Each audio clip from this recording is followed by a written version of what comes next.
Dear students, welcome to GCU Learning Management System.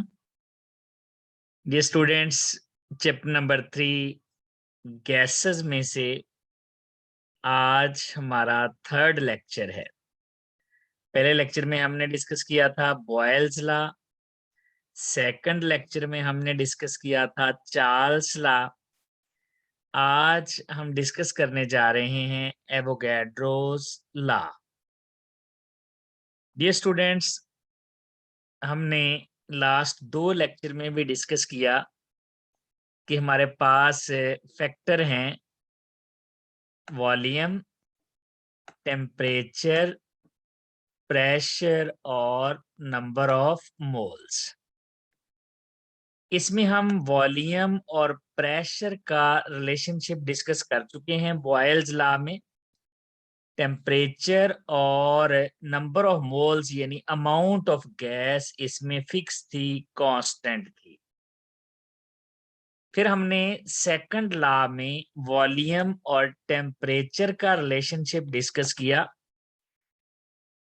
और इसमें pressure और नंबर ऑफ मोल्स कांस्टेंट थे।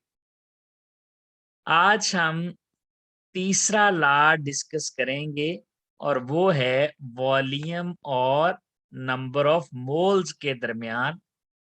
इसका मतलब है इसमें टेम्परेचर और प्रेशर कांस्टेंट होंगे। यानी जो एवोगैड्रोस लॉ है इसमें कांस्टेंट है टेम्परेचर और प्रेशर, और इसमें वेरिएबल्स हैं वॉल्यूम और नंबर ऑफ मोल्स। अब एवोगैड्रोस लॉ या एवोगैड्रोस हाइपोथेसिस है क्या? एवोगैड्रोस लॉ है कि अगर वॉल्यूम इक्वल हों तो आइडियल गैसेस के मॉलिक्यूल भी इक्वल होते हैं, लेकिन शर्त ये है कि टेम्परेचर और प्रेशर कांस्टेंट हो। यानी अगर इक्वल वॉल्यूम है तो नंबर ऑफ मॉलिक्यूल भी इक्वल होंगे। किन के? आइडियल गैसेस के, जो गैस लॉज को फॉलो करती हैं, जिनमें फोर्सेस ऑफ अट्रैक्शन नहीं होती, बशर्ते के टेम्परेचर और प्रेशर सेम रहें, कांस्टेंट रहें। तो वॉल्यूम जितने अगर वॉल्यूम गैसेस के इक्वल हैं तो मॉलिक्यूल भी इक्वल होंगे।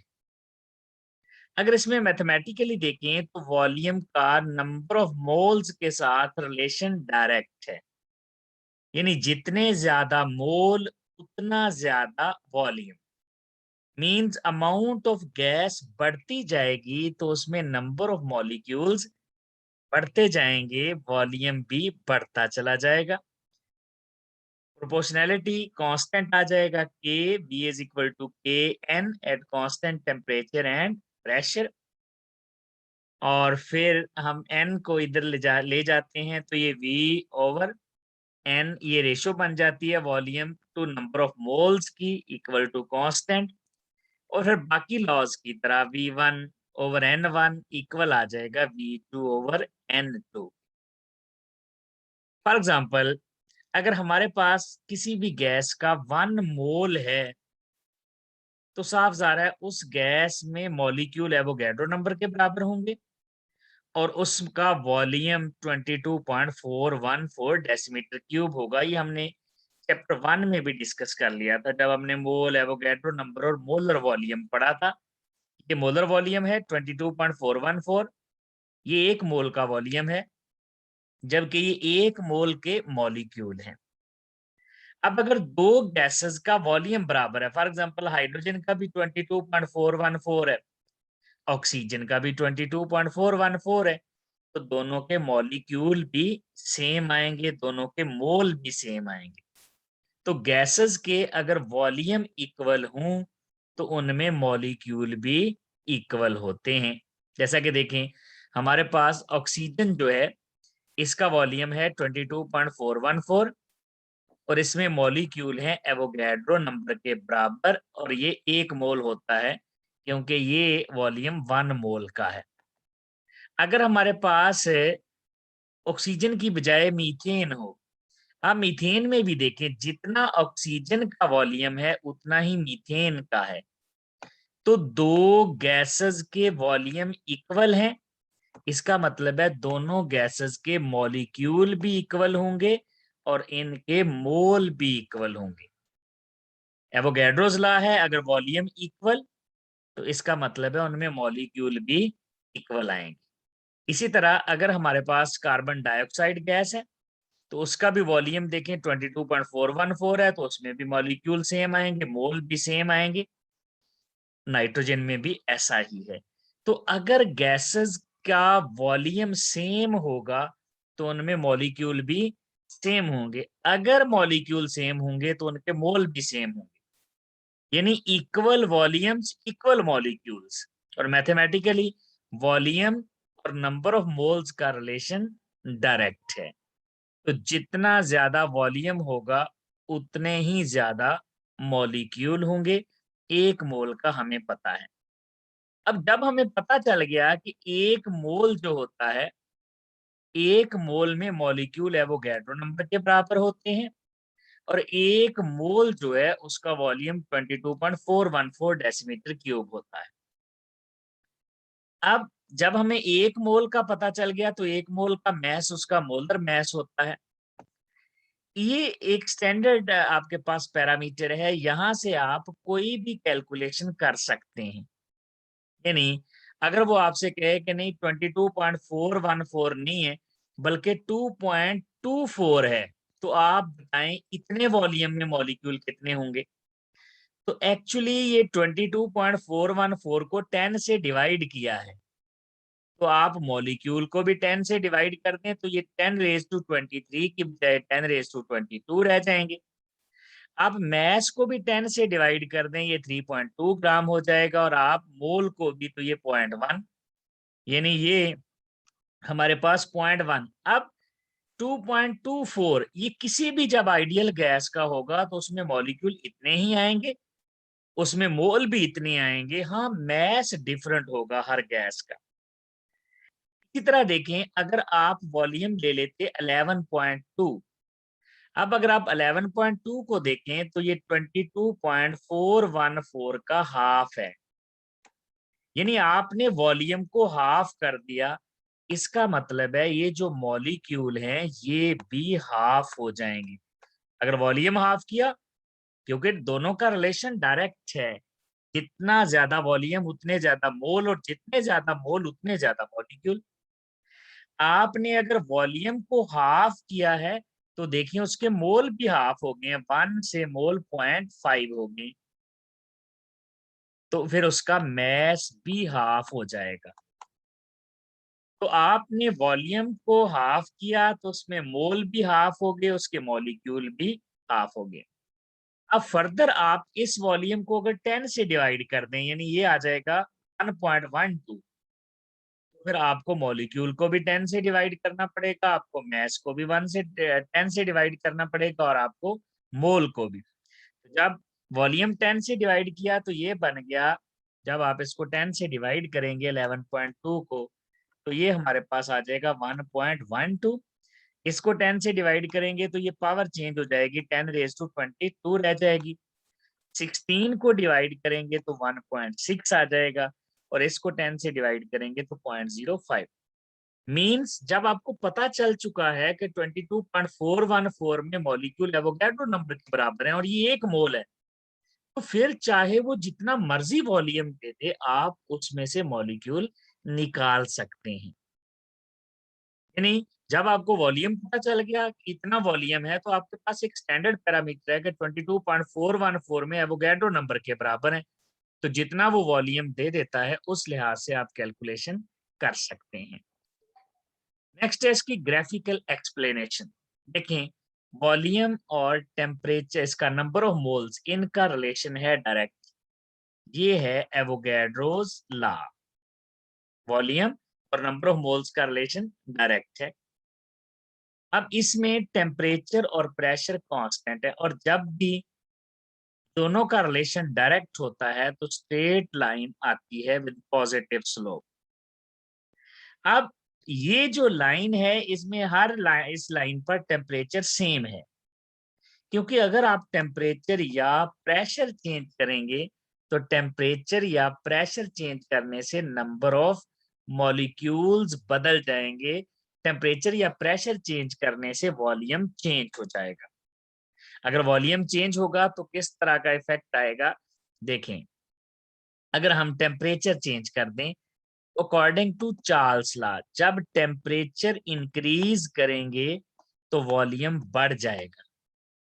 अब वॉल्यूम वाई एक्सिस पे इस तरह बढ़ रहा है, इसका मतलब है जब आप टेम्परेचर ज्यादा करेंगे तो ये लाइन टुवर्ड्स वॉल्यूम एक्सिस जाएगी, इसकी स्लोप बढ़ती चली जाएगी। Means T2 is greater than T1। Temperature बढ़ाने से वॉल्यूम बढ़ा और वॉल्यूम वाई एक्सिस पे है, तो इसका मतलब है ये लाइन वाई एक्सिस की तरफ शिफ्ट हो जाएगी। T3 आएगा तो ये लाइन और चली जाएगी वाई एक्सिस की तरफ, T4 आएगा तो और। इस तरह से जैसे जैसे टेम्परेचर बढ़ाते जाएंगे वॉल्यूम बढ़ता जाएगा और जो लाइन है उसकी स्लोप भी बढ़ती जाएगी। अगर हम प्रेशर का इफेक्ट स्टडी करें तो प्रेशर जब ज्यादा करते हैं तो प्रेशर को ज्यादा करने से वॉल्यूम कम होता है। यानी जब आप प्रेशर ज्यादा करेंगे वॉल्यूम कम होगा, तो वॉल्यूम कम होगा तो जो लाइन है वो वाई एक्सिस से दूर जाएगी, यानी उसकी स्लोप कम हो जाएगी।